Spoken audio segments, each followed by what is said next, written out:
આ ચરાચર સૃષ્ટિ પર ભગવાન કૃષ્ણના નિવાસસ્થાન તરીકે દ્વારકાધીશ મંદિર પ્રખ્યાત છે.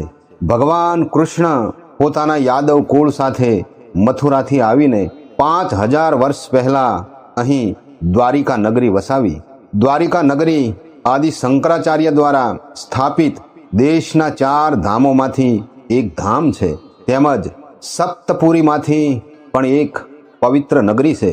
અહીં જ્યાં ભગવાન કૃષ્ણનો મહેલ હરિગૃહ હતો ત્યાં દ્વારકાધીશ મંદિર આવેલું છે. સમુદ્રથી ઘેરાયેલું દ્વારકા મંદિરનું સૌંદર્ય અદ્ભુત છે.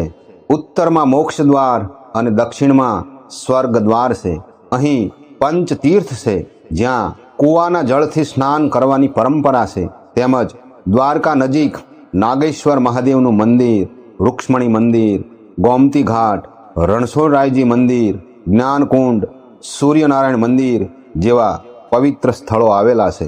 પવિત્ર ગોમતી નદીના કિનારે વસેલું ભારતનું તીર્થધામ દ્વારકા 4 ધામ, 7 પવિત્ર પુરીઓ અયોધ્યા, મથુરા, માયા, કાશી, કાંચી, અવંતિકા, પુરી, દ્વારાવતી ચેવ સપ્તેતા મોક્ષદાયિકા એવી 7 મોક્ષદાયીની પુરીઓમાં દ્વારકા એક મહાન તીર્થસ્થાન છે અને 68 તીર્થો પૈકીનું એક પવિત્ર તીર્થ છે. પશ્ચિમે ઘૂઘવતો અરબી સમુદ્ર, ભગવાન કૃષ્ણ સાથે જોડાયેલા અનેક મંદિરો, નાગેશ્વર મહાદેવ મંદિર, ગોપી તળાવ અને બેટ શંખોદ્વાર જેવા પવિત્ર સ્થળો આવેલા છે. પ્રાચીન કાળમાં કુશ્ય પુણ્યજનો અને યાદવોની ભૂમિ કુશસ્થલી, દ્વારાવતી, ઉષા મંડળ અને ઓખા મંડળ તરીકે ક્રમશઃ ઓળખાય છે. પવિત્ર ગોમતી તટે ભગવાન કૃષ્ણનું મંદિર છે. પુરાતત્વ વિભાગના મંતવ્ય પ્રમાણે મંદિર આજે 1200 વર્ષ જૂનું છે.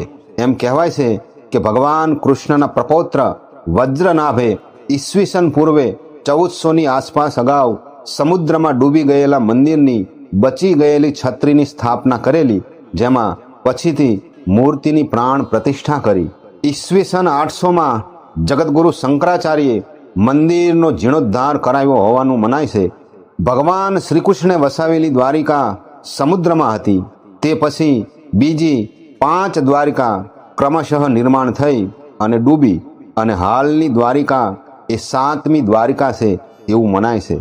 જગતગુરુ આદ્ય શંકરાચાર્યજીએ 8મી સદીના અંતમાં દ્વારકા તીર્થ અને શારદા પીઠની સ્થાપના કરી, જે આદિ શંકરાચાર્યજીના 4 મઠ પૈકીનો એક મઠ ગણાય છે.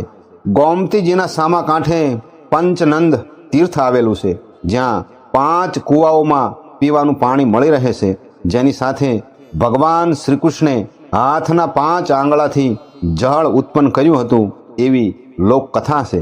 દ્વારકાધીશ મંદિર વાસ્તુકલાનો ઉત્તમ નમૂનો છે. મંદિરમાં કુલ 3 વિભાગ છે. સૌ પ્રથમ જ્યાં પ્રભુ બિરાજે છે એ ગર્ભગૃહ અને બીજા વિભાગને નિજ સભા મંડપ અને ત્રીજા વિભાગને સભા મંડપ કહે છે. પ્રભુ બિરાજે છે એમાં તમામ ખૂણાઓ, દિશાઓ વાસ્તુ પુરુષ ખંડિત ન થાય એ રીતે નિર્માણ કરવામાં આવ્યા છે.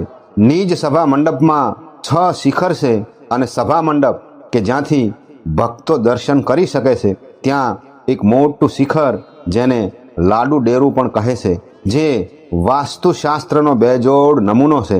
દ્વારકાધીશ મંદિરના શિખરને મેરુપૃષ્ઠ શ્રીયંત્ર આકારનું પિરામિડ કહે છે. આપણા સનાતન ધર્મમાં શિખર પર ધ્વજારોહણનું વિશેષ મહત્વ છે. ભક્તો પોતાની માનતા પૂર્ણ થતાં ભગવાન દ્વારકાધીશના મંદિરના શિખર ઉપર નૂતન ધ્વજારોહણ કરે છે, જેને 52 ગજની ધજા કહેવામાં આવે છે. તેની પાછળનું કારણ એ છે કે 27 નક્ષત્રો, 4 દિશા, 12 રાશિ અને 9 ગ્રહ આ તમામનો સરવાળો 52 થાય, તેથી 52 ગજની ધજા કહેવાય છે. આ સિવાય દ્વારકા 52 પ્રકારના યાદવોના પ્રતીક રૂપે 52 ગજની ધજા ચડે છે, જે દિવસમાં 5 વખત બદલે છે. ભગવાન કૃષ્ણ જ્યાં બિરાજ્યા છે એવી પવિત્ર દ્વારકા નગરીને આજે આપણે ભાવથી વંદન કરીએ.